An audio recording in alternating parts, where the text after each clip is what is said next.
Kun reediyoo Afuura Biyyaati. Reediyoon Afuura Biyyaa karaa marsaa intarneetaa saayifana balbal.com torbanitti al tokko afaan Amaaraatiif afaan Oromootiin Afuura Biyyaa kan quba sin qabsiistu madda odeeffannooti. Kun reediyoo Afuura Biyyaati.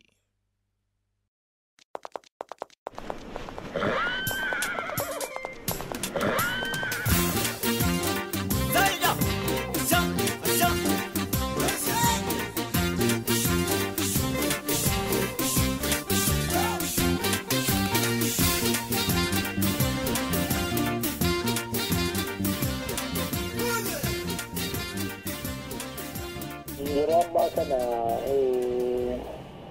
jabinni aadaa rakkoo isa qunnamirraati hin mul'atu hin dubbatamus caalaayyuu homaa waan akka gatii ala dhaabitti ta'e tokkotti ilaalamaa dhufaa jira laata kan jedhame yaaddu. Adda bilisummaa Oromoo haala keessatti dhalatee fi haala keessatti socho'e wajjin yoo ilaalle dhugaa dubbachuudhaa fi dogoggora isaa jennurra jabinni isaa hin caalaa kan jedhu hin qabu. Yooni yaaduma tokko tokko kaase sanarraa tarii hubatamuun ni danda'amu ta'a. Tokkoffaa dhaabni kun qabsoo diddaa kolonummaa saba Oromoo faca'aa ture dingataa'ummaa keessaa baasee qabsoo jaarmiyaa sabummaa irratti ijaaramee durfamu galii ifaa qabu kenneefii jecha lammaffaa waltajjii ilmaan Oromoo dhiiraa fi dubartii otoo hin jedhin goleelee Oromiyaa garaa garaa irraa adda walitti dhufanii biyya isaaniitiif falmatan tolche. Waanuma tokko tokko kaafne dhaaba kana kan akka dhaabaatti dingataa'ummaa irraa dhaaba baasuutu hin ta'in erga sirna kolonummaa jalatti kufne namaaf lolla. Afaan namaatiin loltuun kee loltuun Oromoo dhalootaan Oromoo ta'e dhalate lola. Dhaaba walaba ta'e ilmuma Oromootiin durfamu barsiifamu dhaaba as baaseedhaa jecha rakkoon adda addaa yeroo adda addaatti irraa ga'u malee. Daangaa Oromiyaa guutuu ta'uu baatii fi Oromiyaan har'a daangeffamteetti. Eessa Oromiyaa yoo jedhan har'a kutaa kana dabalataa jennee himuu duriirra har'a bakka tokkotti kana fakkaatti jennee himuu dandeenya. Kun bu'aa qabsoo adda bilisummaa Oromooti jechaadha. Kanaan wal qabatee sadarkaa naannootti haa ta'u mootummaa baramee tokko shaakalaa jira uummanni Oromoo harka warra alagaadhaan hoogganamanii haa jiraatu malee. Kun jechuun mootummaa bor qabsoo keenyaan bilisummaadhaaf dhufu bu'uurri bu'eeraa jechaadha. Jechoonni mootummaa garaa garii har'a dhufaniiru irra wayyeeffachuu irra bareeffachuu ni dandeenya malee. Qubeen afaan Oromoo afaan hojiitii fi afaan barnootaa ta'uu mataan isaa sabboonummaan Oromoo akka caalaatti dagaagu godheera. Kanas hojii biyya keessatti deemuu mul'ata har'a. Kanuma irratti immoo dabalee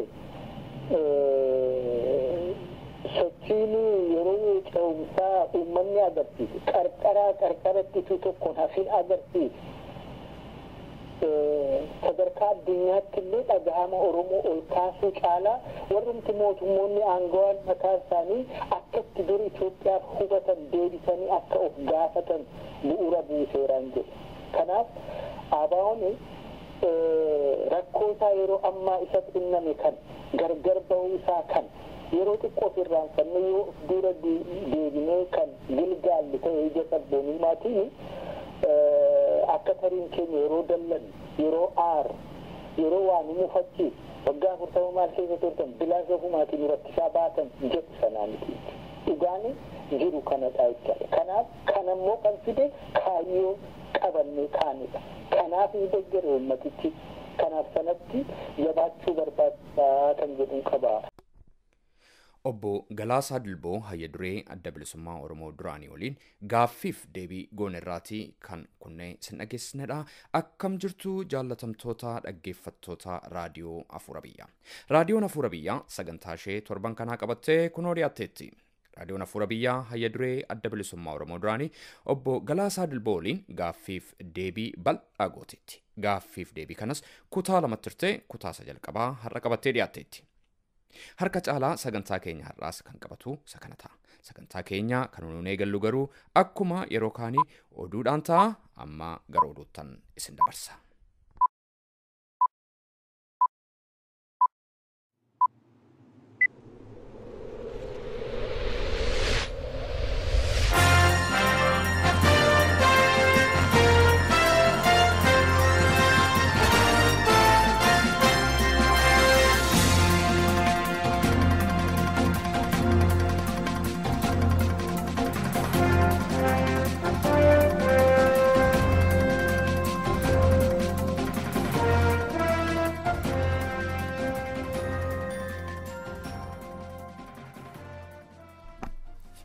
Dhaggeeffattoota keenya oduu isin dhageessina duraan dursinee hangafoota oduu. Wallaggaa Horroo Guduruu aanaa Umruu keessatti poolisoonni sirna wayyaanee mormuun ifatti diddaa dhageessifatan. Dirqama addaatti kennames diduudhaan waltajjii gadhiisan. Du'aaf jireenya muummicha ministeera Itoophiyaa Mallas Zeenaawii ammallee hin beekamne waa'ee dhukkuba Mallas Zeenaawii barreessuun biyyattii keessatti yakka guddaatti lakkaa'ama. Walitti bu'iinsi hordoftoota amantii Islaamaaf mootummaa gidduutti ta'aa ture ammas jabaateetti fufeera kan jedhan hangafoota oduuti. Amma oduu bal'inaan isin dhageessina. Godina Horroo Guduruu Wallaggaa aanaa Hurummuutti poolisootni qajeelfama karaa hoogganoota isaanii mootummaa wayyaanee irraatii isaan dhaqqabe mormuudhaan fincila diddaa gabrummaa eegalan. Adoolessa 23 bara 2012 poolisoota aanaa Humruutiif walga'ii taasifame irratti poolisootni bulchiinsotni naannoo dirqama karaa mootummaa itti kenname sirriitti bahaa akka hin jirre yommuu qeeqaman, poolisootni kun garuu hoogganoota mootummaatiif deebii gahaa kennuudhaan diddaa isaanii ifatti mul'isaniiru. Poolisootni kun qeeqa isaan irratti dhiyaateef yeroo deebii kennan, nuti hojiin keenya poolisiidha, hojiin poolisii immoo yakka uummata irraatii ittisuudha. Isin garuu uummata keessa humna addaatu jira dhaqaatii sakattaa jettanii uummata nu jeeqsaa jirtu. Humna addaa woboo yoo naannicha jiraate sadarkaa duraatti humna ittisa biyyattiitu ittisa godha malee nuti poolisootni hojii keenya miti. Karaa biraa uummanni osoo takkaa hin iyyatiin humna addaatu naannoo kana uummata goolaa jira jettu. Garuu uummanni naannichaa takkaa dhufee waan kana poolisiitti hin himanne isin maalirraatii kaatanii utuu uummatni hin goolamin goolameera jettan. Nuti poolisootni uummata keessa deemne uummata hin jeeqnu. Yoo uummatni an rakkadhee na dhaqqabaa jedhee iyyate uummata gargaarra malee callifnee goolii uumuun naannoo nagaa uummata nagaa hin hiraarsinu jedhaniiru. Uummanni humni addaa nu rakkisaa jira hin jenne mootummaan maaliif rakkatee waan uummatni hin iyyatiin bakka biraarraatii dhufe naannicha jeeqa jechuun sagalee mormii guddaa dhageessaa akka turaniif diddaa kanaan akka itti fufaa erga himatanii booda galma walgeechaa guutummaatti dhiitanii bahaniiru. Haala kanaan kan rifate mootummaa wayyaanee adoolessa 24 bara 2012 waraana isaa mooraa leenjii waraana bureerraatii konkolaataan ooraalii sadiitti fe'ee aanaa kiiramurraa qubachiiseera. Uummanni naannichaas edda galgala qubachuu waraana wayyaanee kanaan mormuun iyyannaasaa godinoota naannichaatti dabarfachaa akka jiru qeerroo net gabaaseera.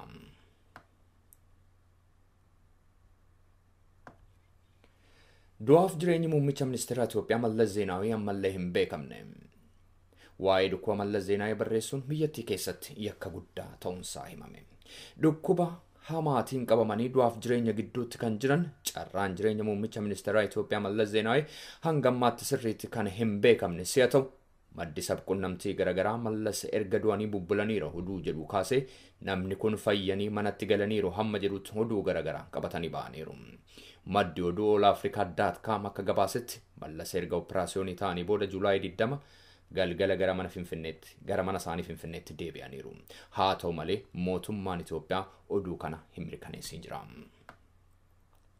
Karaa gara biraatiin immoo maddi oduu etiomedia.com jedhamu oduu tamsaaseen Mallas Juulaay 2012 hospitaala Saint Luke Brussels Belgium keessatti hinduin akka nafne oduu tamsaaseen gabaaseera.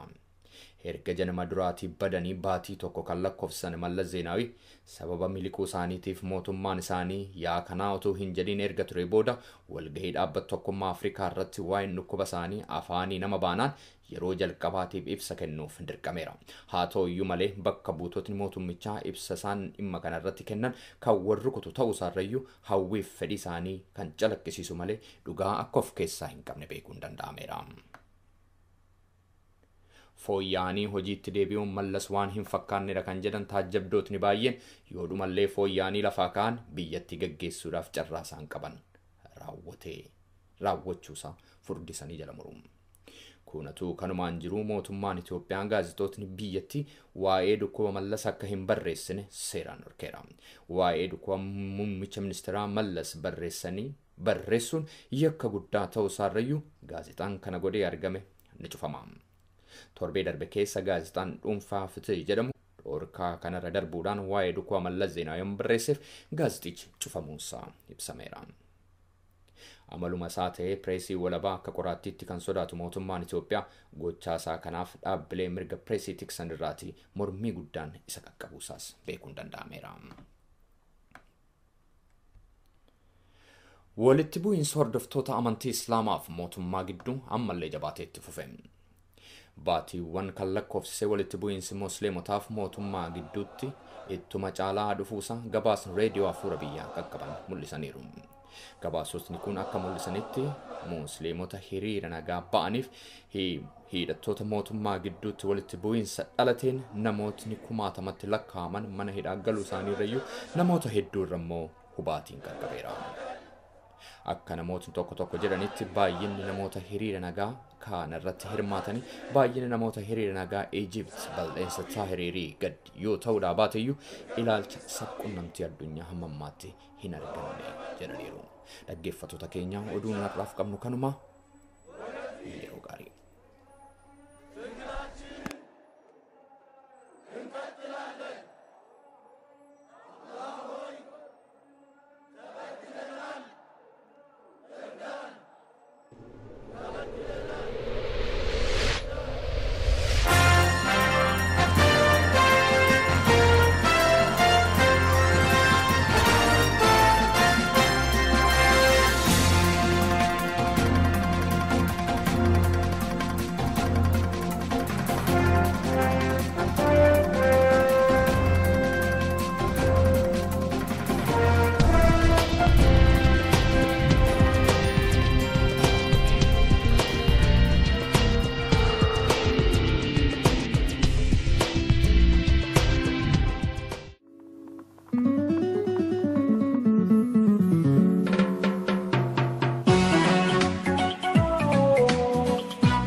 Oromota, Ungol Shagaruma, Lukata Oromia, Muradima, Lukata Oromia, Muradima, Sakara wala bumaduga, Mulita bil sumaka, Mecha Oromota zikoba. Oromota zikoba, Oromati yakin nadaga.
Abako walaba, kangkamne ditiba, arakan ke koba, kangkamne dadaba, aji ke janati, iriranuni, wala bumma kenya, sikofan muhabbi, wala bumma kenya, sikofan muhabbi. Sakara wala bumaduga, mulke sabili sumaga, mecha Oromota zikoba, wala bumati yakin nadaga. Mecha Oromota zikoba, wala bumati yakin nadaga.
Oromo injaramte, ala Oromota, abuka chachurte, abson malagamte, malagan dardarte, uchan malumake, samir kampate, jame sakabso, iman Oromota. Rake ko batu, Rake ko batu, karaa lafumaa dhugaa mul'isaa bilisummaa haqaa jecha Oromoo taasii qofaa lafumaa biyyattiin madagaa jecha Oromoo taasii qofaa lafumaa biyyattiin madagaa jecha Oromoo taasii qofaa lafumaa biyyattiin madagaa jecha Oromoo taasii qofaa lafumaa biyyattiin madagaa jecha Oromoo taasii qofaa lafumaa biyyattiin madagaa.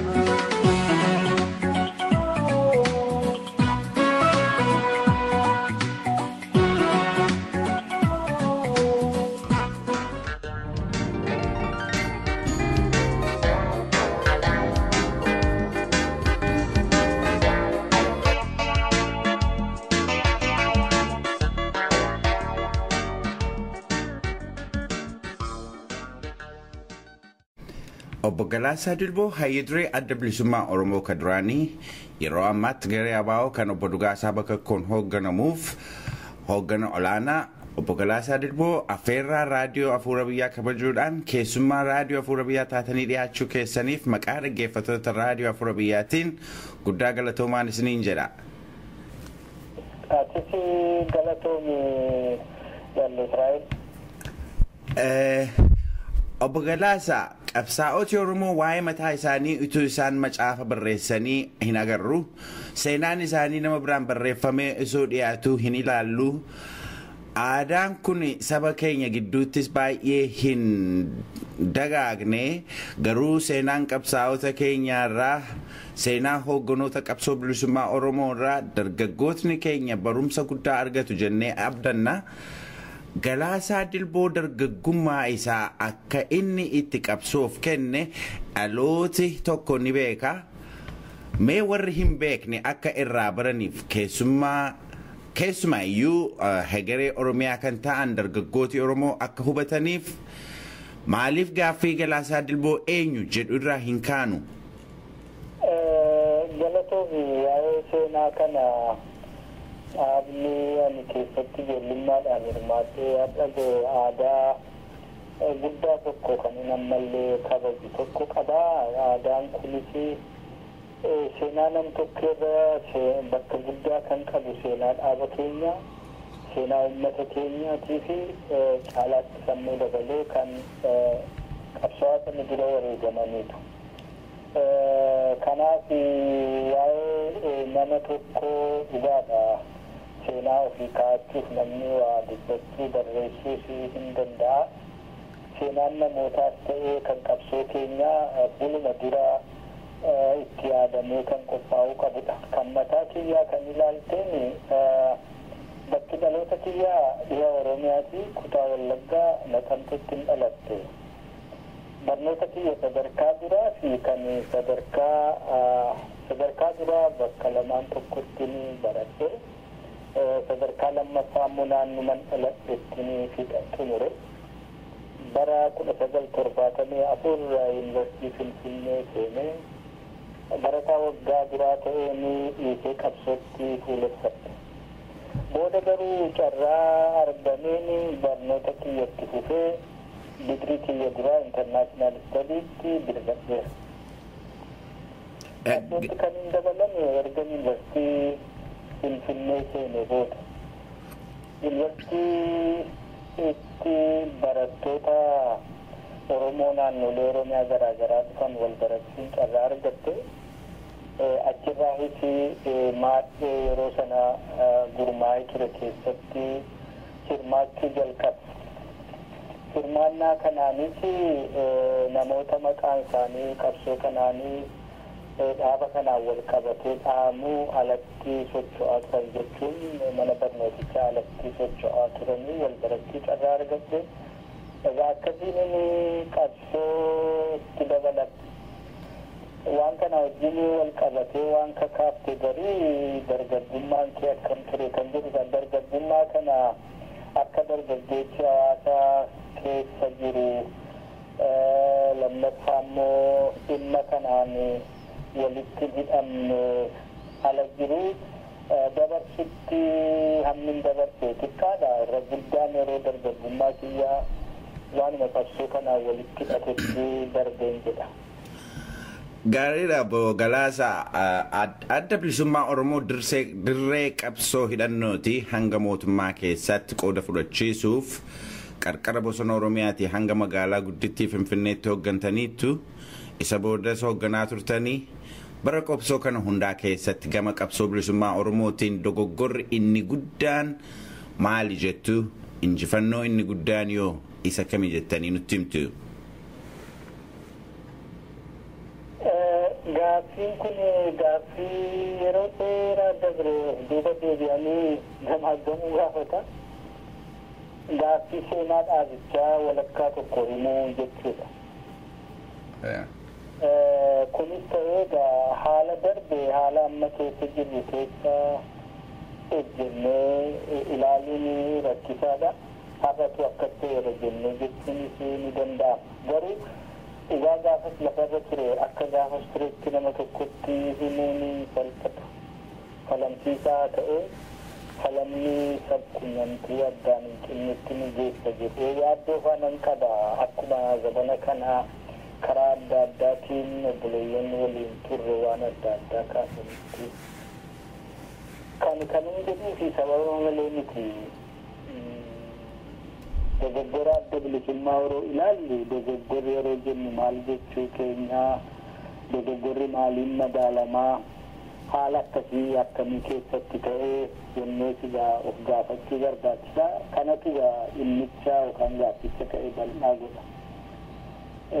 Yooni waan hangana ofirraa quba qabu tokko kaasuu fi yaale dura haala qabsichi keessatti deeme kaasuun barbaada.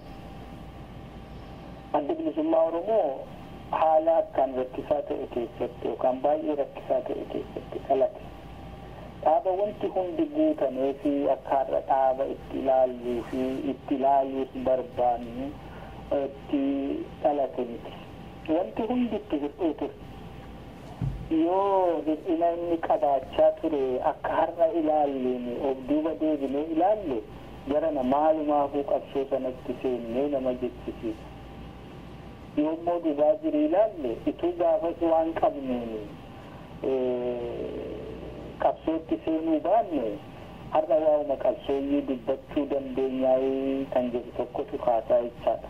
Kanaaf tokko kana haala baay'ee rakkisaa ta'e keessatti qabsoo jalqabuusa. Akkasitti qabsoo jalqabuu miti haala akkaan rakkisaa ta'e naannoo shaffisaan jijjiiramu keessatti yookaan daddafee jijjiiramu keessatti waan haaraan tokko dhalatee isuu isatti fuula deeffatamee isaaf deebisaa kennuu yaalamee haalli biraa tokko dhalate isatti immoo fuula deeffatamu keessa darbe dhaabni kun. Egaa yeroo kana keessa dogoggoroonni adda addaa hin dhalatu turanii hin argaman hin jedhanii nama hojjetuu fi hojii keessatti hin dogoggoran. Haa ta'u malee dogoggoroonni kun yeroo yerootti hoogganaa gaafas tureenis haa ta'u sadarkaa adda addaatti bakka turanetti gamaagamatamee waan fooyya'ee tarkaanfiin itti aanu immoo fudhatamuudhaan deemamaa ture jechaadha. Wanta akkasumatti ta'e hin jiru akka jaarmiyaatti. Egaa kana yeroon jedhu dogoggorri adda bilisummaa Oromoo kun inni guddaan hunda keessaa isa kam yoonaan jette seeqee adda baasuudhaaf haallan keessa turame sana wanneen yeroo hanga kanaa keessa socho'iilee waan hojjetamanii fi socho'iilee mul'atan gamaaggamoota yeroo adda addaatti goone of biraa qabaachuu barbaachisa. Kanas kan hin jedhee fi dhaloota sadii hubachiisuu yoo barbaanne mata mataatti akkanatti fakkaatutti hin jedhe rakkina qabaata. Kanaaf kun seenaa keenya darbee deebinee gamaaggamoota goonee bakka tokkotti waaltessinee akka barnootaafis ta'u akka nafa seenaa keenyaaf ta'utti dhiyeessuu barbaachisaa jechaadha. Kanaaf tokko lama sadii afur shan ja'a jedhee himuun sagantaa gabaabaa kana irratti marakkisaa jechaadha. Garuu gama kiyyaan waan lama natti mul'atu waan lama kan inni akka nam tokkotti jedhu isaanis tokko bara chaartaraatti irra guddaan bara chaartaraa yeroon jedhu kanatu badee sanatu ta'ee kun akkasiin taanee kan jedhu irraa ka'e bara chaartaraa haala haaraa tokko keessa seene adda bilisummaa Oromoo haala takkaan argamnetu immoo hawaasa Oromoo keessatti mul'ate. Socho'ii haaraa uummata keenya qarqaratti sochoosetu argama. Haala kanas immoo dhuunfatuudhaaf nuti sochii garaagaraa goone. Kana keessa milkii arganne qabna, waan dogoggorre qabna, waan immoo kalaqnes yookaan tarii waan balleessines qabaachuu ni dandeenya. Haalli haaraan kun waan balleessine tolchine adda baasanii bakka akkas ta'e gaafas kana akkas ta'e jechuuf itoo hin ta'in qabsoon kun gulantaa tokko seenee jira. Gulantaan keessa seene boqonnaan keessa seene kun immoo kana fakkaata. Kanarraa ka'ee dhaabni kun yookaan qabsoon kun kaayyoo qabate waliin gama kanatti deemuuf deema. Gamatti deemu sanatti immoo deemee milkaa'uudhaaf haala akkasii qindeeffachuu qaba, fooyyeffachuu qaba kan jedhu bilchinaan yeroo ofii kenninee gamaagamachuu qabna ture.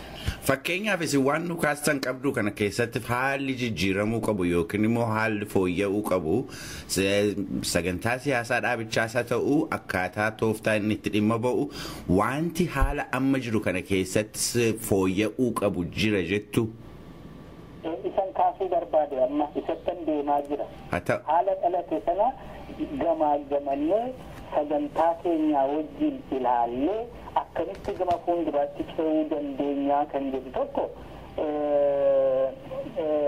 yeroo ofii kenninee haala jarjaraa tokkoon itoo hin ta'in haala bilchaataan miseensota keenya, deeggartoota keenya, uummata keenya sanarratti keessatti hirmaate kanneen waan kana keessatti dantaa qaban walii wajjin qormaata irratti hundeeffamnee waa hanqachuun keenya rakkoo fide qaba.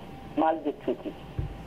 Haala dhalate sana garii keenya uummanni Oromoo nuti hamma xiqqoo tokko keessa socho'aa ture.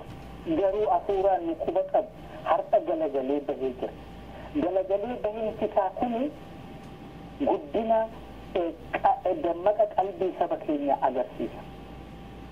Dammaqi qalbii saba keenyaa kun immoo kaayyoo walabummaa biyya keenyaa qabannee kaane sana caalaatti fuuldura tarkaanfachiisuuf haala mijaa uumeera. Dirqamni keenya jaarmiyaa isa kanaaf walgitu,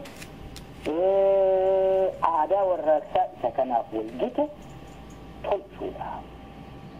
Yeroo jennu gariin immoo dammaqiinsi uummata keenyaa kun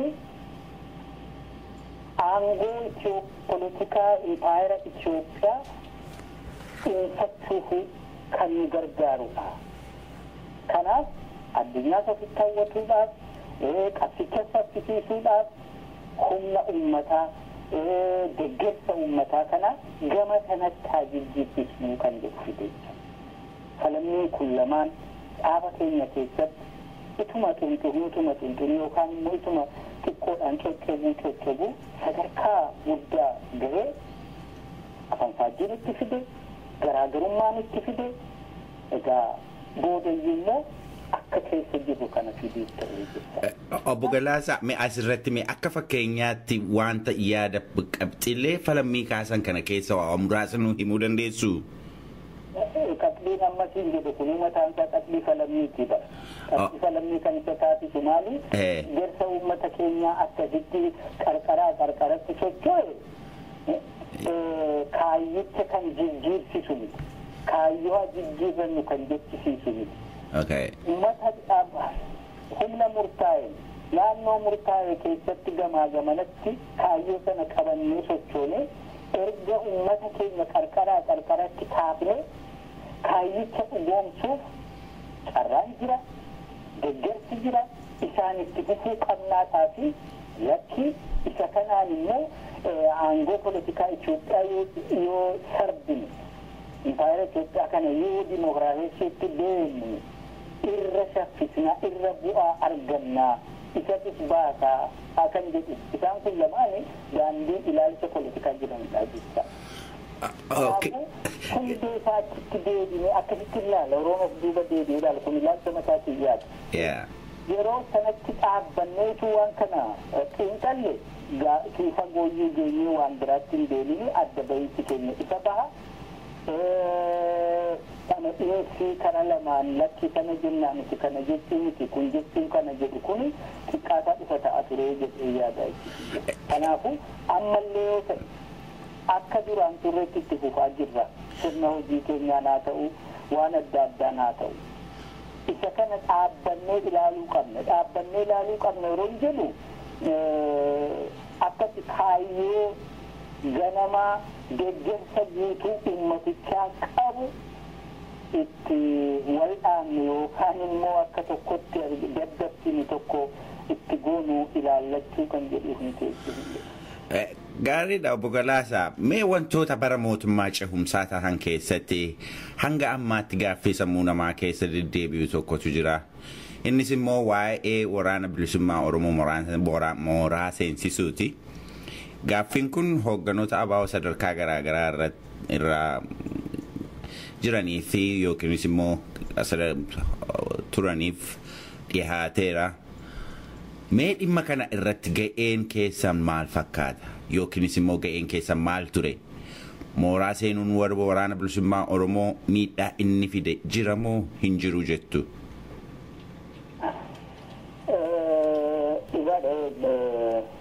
Ga'een kiyya ifaa ture akka waliigalaatti hayyuu jiree dhaabichaan ture. Ga'een kiyya tokko kana. Gaaffii addatti kophaatti adda baaftee na gaafatte immoo fi namoota biraas gaafatte waan yeroo sana ta'e mataadhaan namni keenya waan jennu qabna. Kun kana kan fideefi waan luucaa tokko akka hoogganaatti waaqetiin xulanneerra ta'a. Waan luucaa tokko waan taa tokko qabannee as gadi bahuu hanqachuun keenya gaaffileen kun akka deddeebi'anii ka'an. Waggaa 20 ilmi tokko dhalatee yookaan intalli tokkotti dhalattee guddattee mana baatu hin geessitu. Kanaaf ammallee gaaffii quubsaa kennuun kan danda'amu kanarratti gaafa waan warri inni ilaalu tokkoomanii yookaan immoo bakkuma jiranittiyyuu seenaa isaaniis kan hundaayyuu waan ta'e jecha waan kana qalbii dhugaatiin ilaalanidha. Kanaafin gaaffii kana amma naa danda'ame irraa waan gabaabaa jechuu nan barbaada. Haala poolitikaa summaa'e amma keessa jiru keessatti garuu akka yakka walii hin fakkaanneen gochuu hin fakkaanneen dhaammachuu barbaada. Gaafa waraanni mooraatti galfamu ani dirreen ture. Akkuma jaallan kaan jedhan dirreen ture. Murtii kun duuba akkamitti si duuba darbee jedhamu mala. Murtii sana warri wal arganii yeroo sana dabarsan gariin isaaniiyyuu an beeku ni quunnamtii jiran irratti waan ibsan qaba. Yeroo chaapparaa sana caasaa sadii miti itti dhiyaanne akka mul'atutti yookaan immoo lafarraa dubbisnee ibsuudhaaf hin jiru.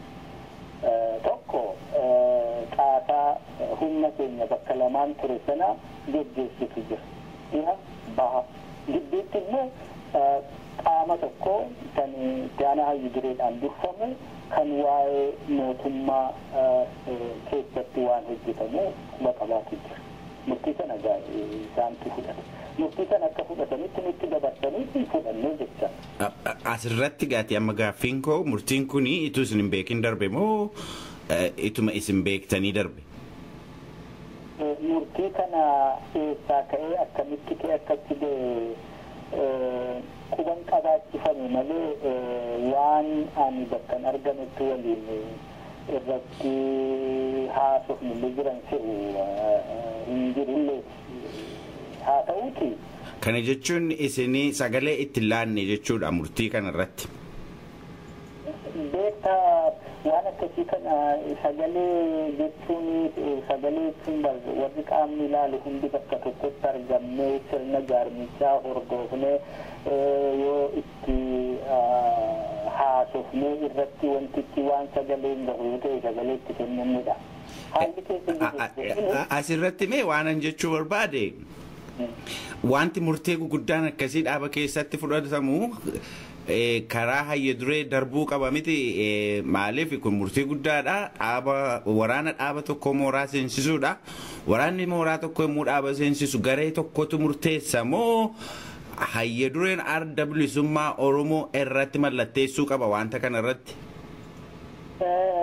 hayya dureen kaayyoodhaan hayya duree irratti mallatteessuu qaba kaayyoodhaan hayyi dureetu waan hundayyuu quba qabeenya isaan ala deemuu qabu. Carraa ta'eetu adda bilisummaa Oromoo hayyi durees qabaatu shalee gumiis qabaatu teessoo lafaatiin haala qunnamtiitiin dhaaba bakka lamatti adda bahee hojjechaa turedha. Haaluma sanarraa dhufee yeroo mootummaa ce'umsaa seenu bakka tokkotti wal dhiyeeffatee waltajjii tokko kan irraa waan hunda to'atee geggeessuuf tolcha hin qabu ture. Kanaafuu tokko handhuurti adda bilisummaa Oromoo sochoosee asiin bakka geenye sanaan gahe amantaadha.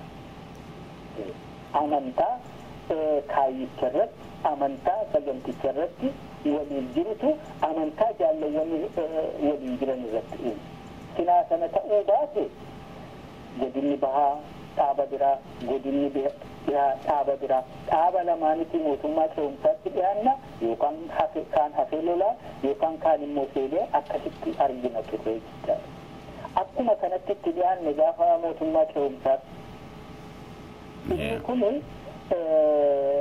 akka itti ta'erra yeroo wal quba qabaattifamu kun ta'eera kun akkasaa ta'e yeroo jedhame wanti nuti yeroo sanatti ilaalle warri naannoo waliin turre ilaalle yoo jiraate wanti kun mootummaan alagaa keessatti argamuudhaan irratti wal ta'ame. Akeekni walii ibsames haalli filmaata deemee akka mijatu kan jedhudha. Amma hayyi dureedhaan aangoonna harka jirti jechuudhaan tarkaanfii kana haqne jechuun falannii nuufi TPLF gidduu alagaa hawwatuuf deemu keessatti bu'aa inni qabuu fi qabne ilaaluudhaaniti tole jedhameessa. Kanaafuu yeroo waan tokko argitee akka hayyi dureetti akka itti aanaatti akka maaliitti ta'uu qaba jennu haala itti dhaabichi keessatti socho'e hojjetaa ture.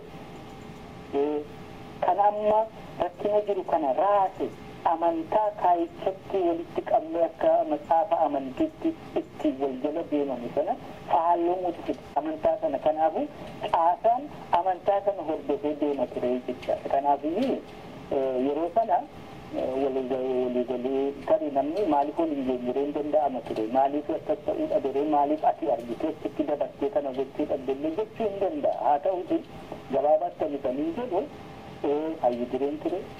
Wanti sun kan darbe immoo bakka ani jirrettidha. Warri kana goone jedhanii ibsannatti fakkaata quba qabaachisuudhaaf waliin murteessuu waan biraati. Akkasii jechuuf hin jedhu. Gaariidha obbo Galaasaa egaati mee haa gara dhimma gara biraatti dabarru. Bara 1993 booda hanga bara 1998tti sagaleen yookiin sochiin adda bilisummaa Oromoo hedduu dhagahamaa hin turre. Baroota kana keessatti maaltu ta'e? Maaliif sagaleen keessan immoo bade? Gaariidha mee gaaffii kanatti deebi'ee jira waan sila natti kaase tokko kan mataatti na hafe ni dhiifama achii duubatti deebisuu. Gaariidha gaariidha.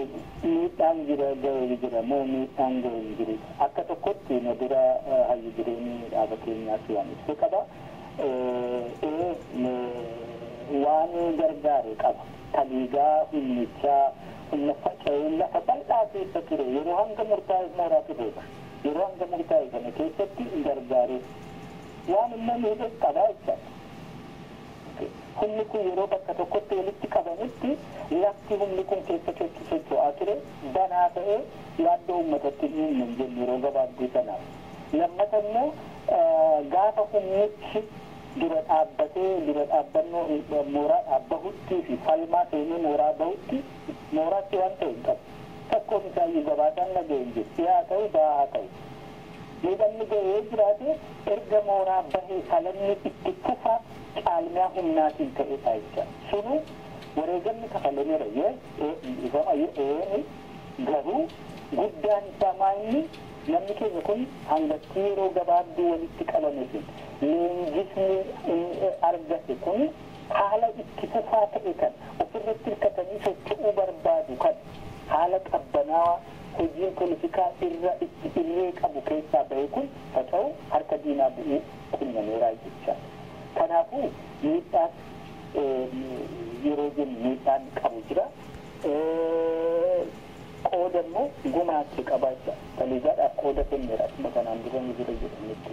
Gama miidhama isaatti immoo xiqqootti dabalee waan ammaa kana qabaateeraa fi jedhee deebi'uudhaa fi darbuudhaaf. Isatti aanee nagaafatti kanaaf immoo bara 1993 hanga 98tti maalitti tuftanii kan jedhu. Barri 1993 hanga 98 bara mootummaa ce'umsaa keessaa baane hanga kora sabaa bara 1990 ta'ee gidduu ilaalaa jechaa. Yeroon kun yeroo dhaabni keenya haala haaraa keessa seenedha. Mootummaa ce'umsaa keessa turre mootummaa ce'umsaa keessaa nu baane jechaadha. Mootummaa ce'umsaa yeroo seennu haalli duraan turre keessa turre ni jijjiirame. Mootummaa ce'umsaa keessa immoo yeroo baanu haalli keessa turre akkasuma jijjiirame jechaadha. Kanaaf hojiin yeroo sana irratti qalbifanne waggoota shanan kana adda bilisummaa Oromoo deebisanii ijaaruudhaan qabsoo siyaasaa fi hidhannoo deebisanii itti fufuu kan jedhu ture jechuudha. Dhaadannoo kana jalatti wanneen adda addaa hojjetamaniiru. Tokkoffaa tarkaanfiin ni jira waraana bilisummaa Oromoo deebisanii jabeessuudha. Godina bahaatti bara 1993 humni kalmaa itti fufaarraa dandamatee deebisee bifa haaraan akka haalaa wajjin deemuun of gurmeessee jecha. Godinni dhihaa immoo akkasuma tattaaffii jalqabeechaaf godinni dhiyaas. Isa kana irratti dabalee immoo miseensota keenyaaf deeggartoota keenya biyya ormaa jiran maaliif mootummaa ce'umsaa keessaa ba'an kan jedhu hubachiisuu aarii dallansuu mufaatu irra gahe hanga danda'ame akka wal hubannutti irra deemanii dhageessisuu ture. Kan sadaffaa yeroo sana mootummaa ce'umsaa keessaa bahuu keenya wajjin mootummoonni yaadda'anis ni qunnamanii nagaa buusnu jechaa turanii mootummoota qofaa miti jaarmiyootiin mootummaa maleeyyii ta'anii akkasuma yaalii godhaa turan. Yaalii sanaaf deebisaa kennaa turre jecha. Egaa yeroo kana keessa waraanni keenyas lolaa ture. Yeroo kana keessa mootummootaa fi jaarmiyoota garaa garaas qunnamaa turre. Dhimma nagaa walitti liqatiniini. Yeroo kana keessa keessumaa bara 1998tti immoo kora sabaa mirkaneessuu dandeenyedha. Kanaaf dhagahamuu dhabuun kun akkam akka ta'e hin beeku malee hojiinis itti fufaa ture. Darbee reediyoo irratti haa ta'uu maasa quunnamtii irratti haa ta'uu barreeffama ibsoota garaa garaa baasuun Lakki kanan jedheef yeroo baay'ee bara sana keessa karaa mootummaa Itoophiyaa qabatee jiru wanti jedhamaa ture adda bilisummaa Oromoo badee raawwatee fi hin jiru Finfinnee wanta kanaaf kana fakkaatan baay'isee irra deddeebi'amee haasa'amaa wanta tureetaaf. Gaariidha beektaa mootummaan wayyaanee na yaadatta erga mooraa dhaabaanii lolli erga ta'e booddee namoota qotee bulaa keenyaas kaaniif deeggeraas walitti guuree miseensonni keenyas kan keessatti kan loltoonni keenya qabee booddee qabamanii abaluunis ajjeesanii jechaa ture. Dhugaa dubbannee ta'e yeroo sana miti mataa gubbaadhaa irra garaamisitti dippiloomaatota addunyaa bakka ofii keenyaa dhuunfannutti waamnee haasofsiisaa turree jechaadha ambaasaadarota abaluu jedhee har'a maqaa isaanii yaada. Kun egaa jira miti sodaan dhaabicharraa jiruti balaa yeroo gabaabaa ga'e akka inni dhuguma isan dhabamsiifne kanuma beekan hamilee uummata keenyaa cabsuufiti godhaa turan kan jedhuun qaba. Gaariidha obbo Galaasaa gaaffiin keenya inni itti aanu yaadi Itoophiyaa dimokiraatessuu jedhu amma gaatee ka'aa jira. Dirqama Itoophiyaa dimokiraatessuu kan eenyu taha? Itoophiyaan yookiinis immoo uummatooti naannoo Itoophiyaa keessa jiraatan oo dimokiraatawaa ta'an Oromoo miirratti miidhaa inni fidu immoo maali ka jedhudha? Gaaffiin Itoophiyaa dimokiraatessuu kun beekta Israa'el har'an kaane waggoota dheeraa lakkoofsisee jira. Yaadichi ergaa bu'uurri isaa gara naannoo 1993 buufame achiitii bifa adda addaatiin deemaa dhufee har'a gaheegaa har'a bifa biraatti of mul'isee ta'a. Fuuldura immoo bifa inni itti mul'isu obsumaan eegnee ilaallaa jechaadha. Akka ilaalcha kiyyaatti ani dirqamni kun dirqamuma warra impaayera dimokiraatessuu hin dandeenyaa dandeettis itti qabna gochuunis hin danda'amaa warra jedhaniiti. Anaafi jechuun ifama adda bilisummaa Oromoo fi saba Oromoo garuu dirqamni sun hin ilaalu. Dirqamni adda bilisummaa Oromoo fi saba Oromoos ilaalu sirna impaayerummaa Itoophiyaa buqqisanii siree murteeffannaa saba Oromoo mirkaneessanii dimokiraatik rippaabilik Oromiyaa dhugoomsuudha yookaan mootummaa walaba Oromiyaa dhugoomsuudha akka jedhu qaba. Gaariidha egaati. Garuu gaaffiin koo inni tokko inni itti aanusumatti haalli kun inni gaaffiin kun inni isumatti fufee jiru uummati naannoo Oromoo jiraatan yookiin immoo impaayerumti Itoophiyaa akka waliigallisee yoo dimokiraatawaa ta'e yookiin immoo uummatooti naannoo Oromoo jiran hundi isaanii yoo sirna dimokiraasiitiin buluu jalqaban Oromoodhaaf miidhaa maalii qabaa? Wanti kun bu'aayyuu miti yoo ka jedhudha.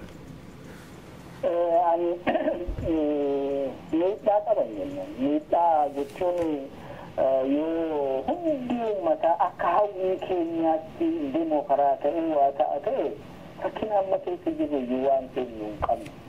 Amaluma dimokiraasii irraati waan hawwii dubbachaa jiru amma. Waan lafarra jiru gahaa ta'aa jira. Waan argitee impaayerri Itoophiyaa kaleessatti ture. Fi mootummoota bulchitoota Itoophiyaa wal duraa duuba ka'ansa har'a gahu kanatti dimokiraasii waan maqaa kan hin dhaatin hin jiru yoo nugusa ta'e malee. Dargiin fi dimokiraasii jedhee maqaa dheerama dimokiraasii gamtaan bulmaataa yookaan sooshaalizimii yoo jedhe malee. Kan isaan kana immoo kan waliin beeknu jechuudhaaf hin jedhu. Hin argine impaayera of dimokiraatessee mirgoota uummataa eegee biyya nageenyi sabatiinsi keessatti ijaaramu uume hin argine. Tarii fakkii jedhamee kan durii ka'uun ni mala ta'a. Dimokiraatessee jedhamee yaadamuun ni mala ta'a. Paartiin Bolsheviik fincila godheetu mootummaa qabatee mirga murteeffannaa jechuun saboota dura impaayera isaanii jala bulan qamadee walitti bulcheechuu waatti kettenne akkuma amma wayyaanee hin gootu. Ani kanas dimokiraasiidhaan jedhu. Bakka biraa immoo hin argine. Kanaaf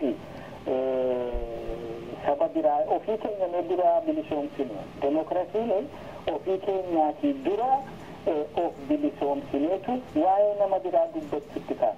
Sabni Oromoos ta'e adda bilisummaa Oromoo saboota biraa fammiin hin qabu. Saboota biraa jennee amma afaanii haasofnu kana gariin keenya itti dhiyaannee hin beeku. garii keenya bulallee waliin dhugnee ati eeggaatiste an akkasii akkamitti ilaaltu cunqurfama keessan isinneeyyuu hin beeku waraqaa irratti bareedaadha lafarratti garuu maal godhaa jirraa yoo kana wajjinis wal qabatee addi bilisummaa Oromoo ummatoota saboota cunqurfaman gaafa ani jiruugaa jalqabeeyyu ummata Sidaamaa, ummata Ogaadeen warra biraa afaanii fi dhaadannoo dhageessisuu miti hin ta'in ijoollee isaanii barsiisuudhaan dinagdeedhaan gargaaruudhaan akka ijoollee keenya wajjin jiraachuu biyya ishee falmattu walaba taate goonii irraa eeggadha.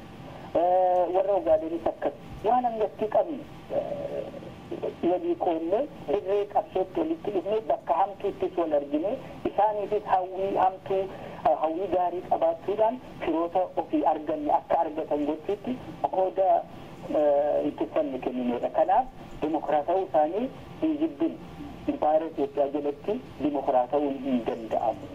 Bilisummaa isaanii fi mirga isaanii argachuu hin jibbin. Mirga isaanii akka isaan argatan gochuuf fi Oromoon qooda isaa bahachuu barbaade dura ofiin of jabeessuuf.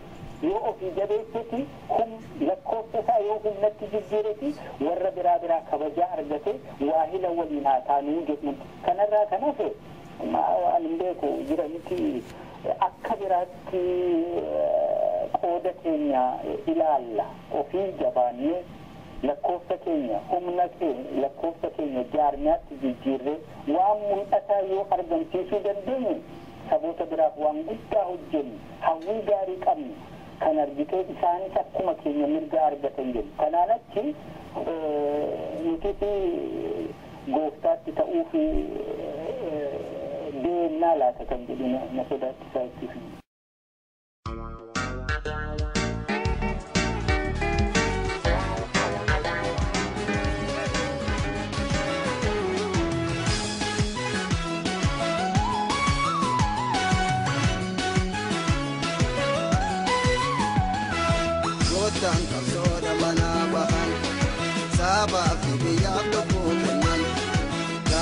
Bakani waregaman irganumben Chabam bakani abelaman irganumben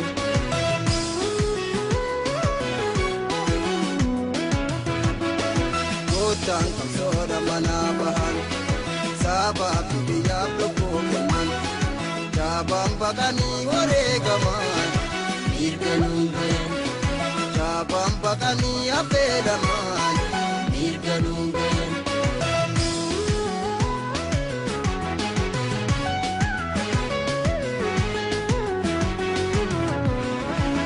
ayun durani qabso fube mirkizani nutti dhufe qabsoonni darbaa itti dhufe dhala woli dhufe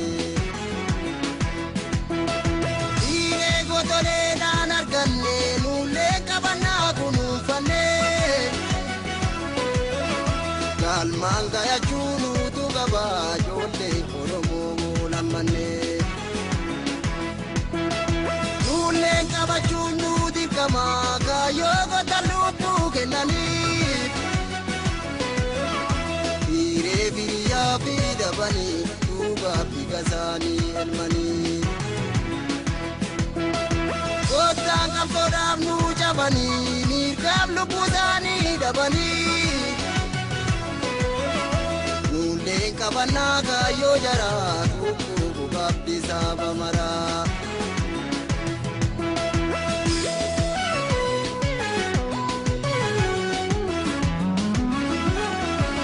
Aduubee woonni boontuu fobolaa qabdi beerraan saalaa atillee itti boonii kormeessi galchaa waraabo jelaa ka'utuu yuufne nama nyaatu saanyoo agarree ka jiruu dhaala namaa takka mararree ati maaf duuka deemtaa taate akka harree keessummaan bultee baatii manormaan teettu Ufi kadam bulte wana mambetu Kesuma kadam bulte arkama betu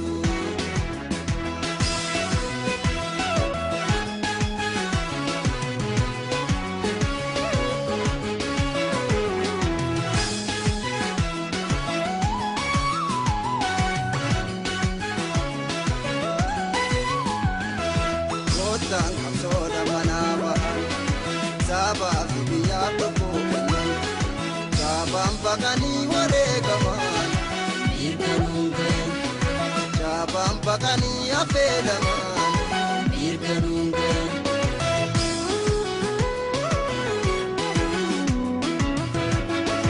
Kootaan qabsoodha manaa bahan sabaa fi biyyaa tokko kennan saabaan baqanii wareegaman mirganuun gahan saabaan baqanii affeelaman mirganuun gahan.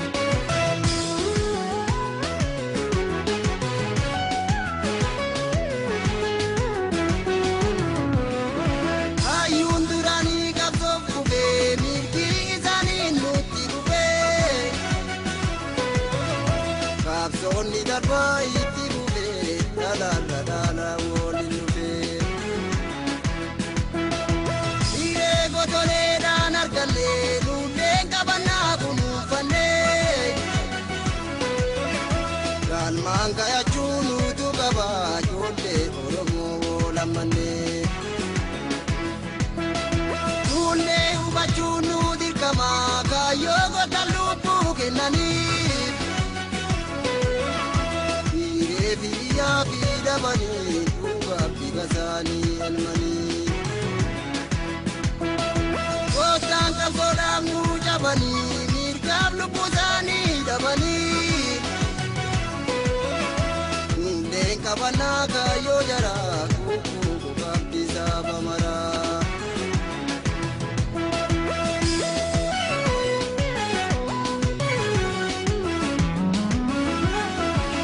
Adurree woonni boontuu fobolaa qabdi keerraan saadhaan atillee itti boonii qonneensi galchaa waraaboo jelaa waraaboo siima nyaatu ilkaan qarataa ammumaa humna qabdu simaan nadataa humni beekuu malootoo gorsi waakkataa. Waraaboo duuka deemaa mafseenaa dabtaan leenca keerraan sajaalu obbolaa qabda. Dhaggeeffattoota keenyaa qophiin keenya har'aa kanumaan raawwata. Waa'ee qophii keenyaa yaada yookaanis gaaffii yoo qabaattan karaa iimeelii keenyaa contact@saifanabalbal.com jechuudhaan nu qunnamuu dandeessu. Torbee qophii gara biraatiin hamma walitti deebinutti torban gaarii isinii hawwina.